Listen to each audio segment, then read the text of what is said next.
ഇന്നലെ പ്രതീക്ഷിക്കാതെയായിരുന്നു അമ്മ വന്നേട്ടോ. വന്നപ്പോൾ തന്നെ അമ്മ നല്ല വരിക്ക ചക്ക പഴുത്തതും കൂടി കൊണ്ടുവന്നിട്ടുണ്ടായിരുന്നു. ഇത്ര ദിവസം ഒരുപാട് ചക്ക ഉണ്ടെങ്കിലും ഇങ്ങനൊരു സാധനം ഉണ്ടാക്കാൻ ഞങ്ങൾക്ക് തോന്നിയിട്ടുണ്ടായിരുന്നില്ല. പ്രതീക്ഷിക്കാതെയായിരുന്നു നമ്മൾ ഭാരതി ചേച്ചിയുടെ യൂട്യൂബ് ചാനൽ ഞാൻ കണ്ടതും. അല്ല, ചക്ക വരട്ടിയത് കണ്ടപ്പോൾ തൊട്ട് വല്ലാത്തൊരാഗ്രഹമായിരുന്നു കേട്ടോ അതുപോലെ വരട്ടി കഴിക്കാൻ വേണ്ടിയിട്ട്.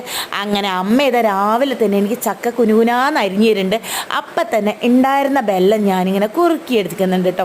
വലിയൊരു ഉരുളി വെച്ച് അതിലോട്ട് ബെല്ലവും നുറുക്കി വെച്ചേക്കുന്ന നമ്മുടെ ചക്കയും ഇട്ട് കുറച്ച് നെയ്യും കൂടി ഒഴിച്ച് ഞാനിങ്ങനെ ഇളക്കി കൊടുക്കുന്നുണ്ട്.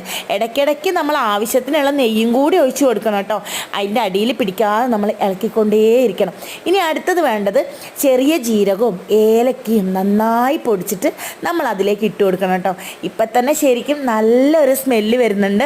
ഏലക്കേൻ്റെയും ചെറിയ ജീരകത്തിൻ്റെയും കൂടി നല്ല മണം വരുമ്പോൾ അടിപൊളിയായിട്ടുണ്ട് കേട്ടോ. അതും കൂടി ഞാൻ അതിലേക്ക് അങ്ങ് ഇട്ട് കൊടുക്കുന്നുണ്ട്. ഇനിയും നന്നായിട്ട് ഇളക്കി കൊടുത്ത് അതിനോട് ഇങ്ങനെ അലിയിച്ച് നന്നായിട്ട് അതിലിട്ട് കുറുക്കി അങ്ങോട്ട് എടുക്കണം കേട്ടോ. എന്തായാലും ഏകദേശമൊക്കെ സെറ്റാവാനായിട്ടുണ്ട്.